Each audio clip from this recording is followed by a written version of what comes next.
Hello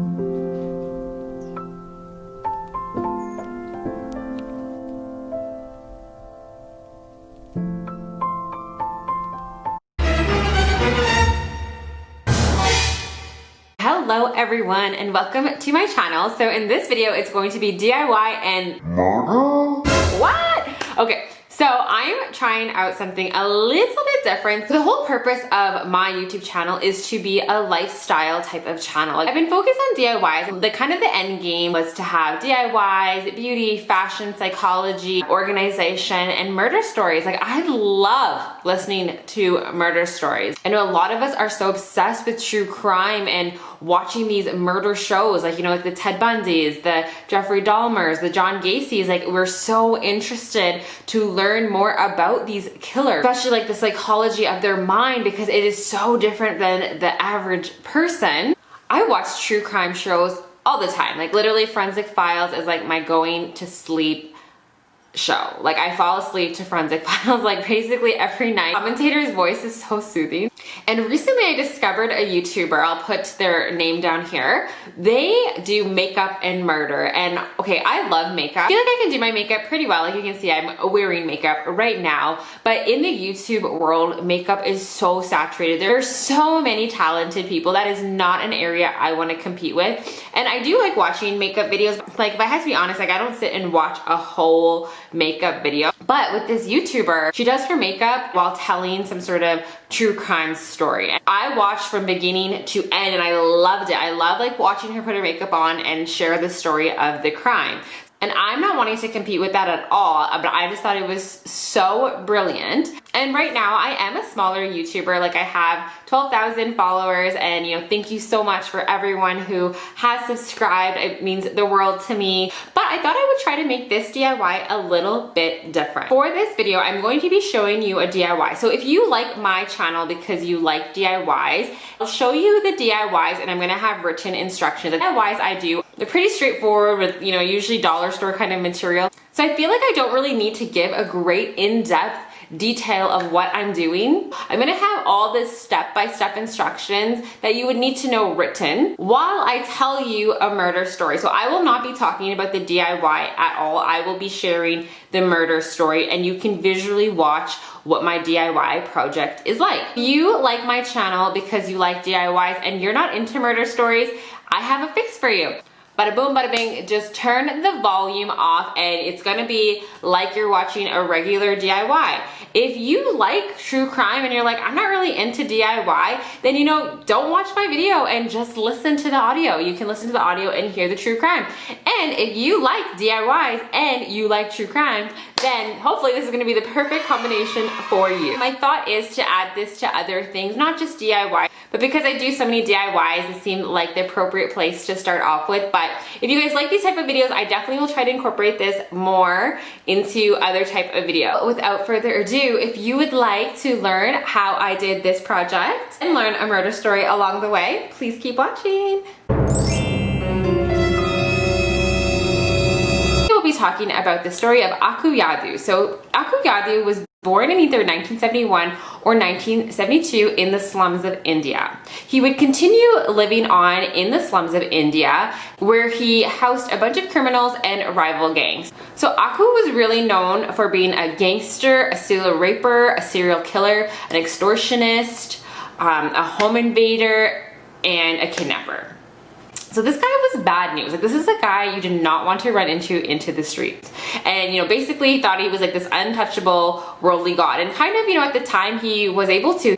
With the criminals and gangs he housed, they were able to rule the streets by sexually humiliating and raping the people to control them. He kind of did have a lot of control. He wasn't afraid of any repercussions of his actions because he was bribing the police. A lot of his victims, they were living in the slums. Unfortunately, a lot of police and lawyers don't take people from the slums very seriously, so they don't act on it. And Akku was able to bribe them with money. Even if he wanted to murder someone, he would just have to pay a little bit more of a fee. He had the police in his back pocket, so him going out and raping people and doing whatever to them, he literally kind of was untouchable. His earliest known crime was in 1991, where he directed a gang rape, and he basically continued this type of patterns of crime and rape and torture for a lot of people for 13 years. Some of the incidences, for example, that he did even was like he raped somebody right after they got married. So if you're not familiar with India and the culture there, a lot of people will wait till marriage to have sexual intercourse. They save that for their husband. She just got married and he raped her before she got a chance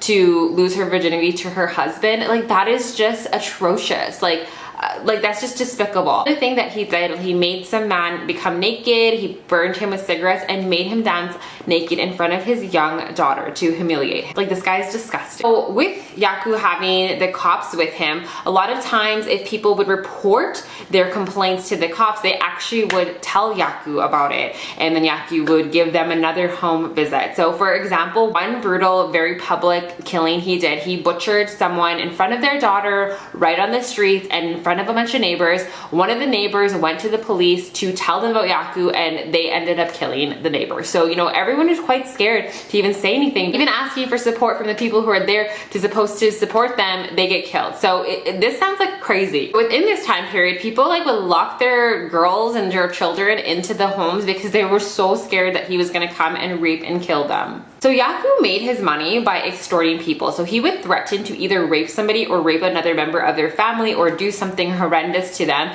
if they didn't give them money. This is how he was accumulating money in order to bribe the cops. There was one family in the slum. They had 5 children, and all of those 5 children ended up going to college. And that's like a really big deal. The chances of children growing up and making it to college in the slums is not very high. For all 5 children to go, that was like a really big deal. So this family was really respected. So Akku actually kind of stayed away from this family. At one point, one of the daughters of the family, her name was Usha, she's 26 years old. She came back home to visit her family and stayed in her parents' shack. So one day while she was at her home, Akku had actually visited her neighbor and threatened to rape or kill members of the family if they didn't give their money. Usha didn't like this. You know, she's a college educated person here, and she didn't like this. And so she told her neighbors that they should go to the police and report them, but they refused because obviously everyone was terrified of him. So Usha actually went herself to report the police, obviously not knowing that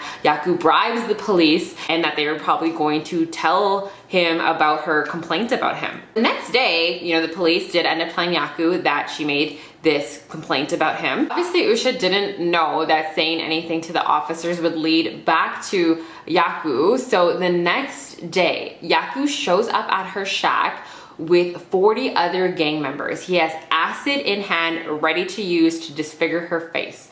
She puts a barricade on the door to not allow them in. Akku's standing out there screaming at her that he's going to rape her, he's going to disfigure her, and he is going to kill her. And Usha, she's like a brave, heroic woman, and she was shouting right back at him, telling him all the things she's gonna do to him. She decided that if she was going to die that day, she was not going to be dying alone. So what she did, she turned on her gas stove, got a match lit, and she told him, if you or any of these men decide to come in here, I will blow this whole place up. So Akku and his men decided to take this seriously, and they did retreat. They did leave her alone. So, you know, awesome to her for standing up to this horrendous monster. This time too, again, she called the cops for help, and of course they didn't come, so she felt she had to take matters into her own hands, and it worked out for her. Well, I think this helped Usha understand that these cops were corrupt and that they weren't gonna help. So with the help of her brother-in-law, they bypassed the police there, and they were able to go talk to the deputy commissioner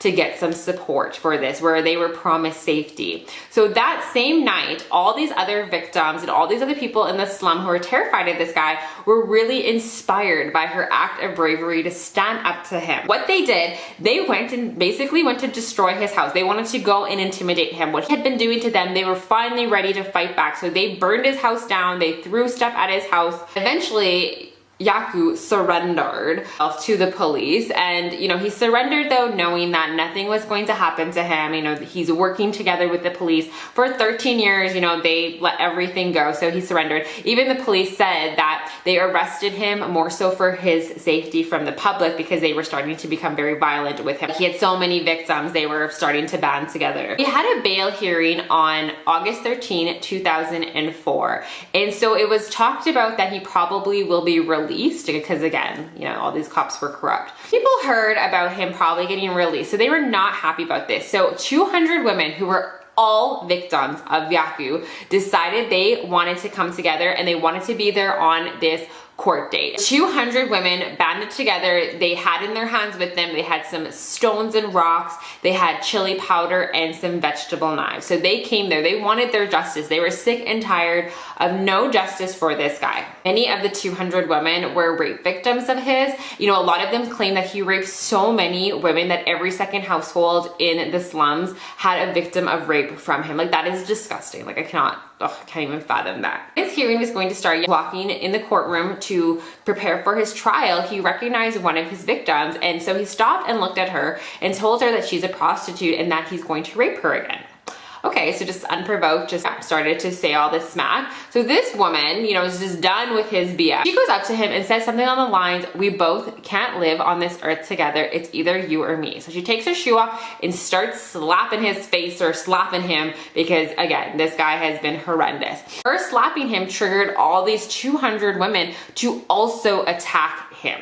Guards and everybody, they fled. They got terrified. All these women, they trampled him. They stabbed him 73 times. One victim of his actually castrated him as well. So they did this for about 15 minutes. Akku ended up dying because of this. This wasn't a planned thing. Like, these women did not sit down together and make a calculated plan of what they were going to do to this guy. It was just an emotional attack. But also too, all these women were saying later on that they were all willing to go to prison if that meant that he was going to no longer be able to terrorize the slums. Right away, the police tried to arrest 5 women. Everyone banded together once again and took responsibility of his death, which makes that a little bit hard for police to arrest everybody. They actually did arrest even Usha, and she wasn't actually even there. She was arrested 2 weeks later, ended up not going for trial for until years later, trying to charge 21 people, and this actually case went to trial in 2014, where everyone got acquitted because there was a lack of evidence of who actually murdered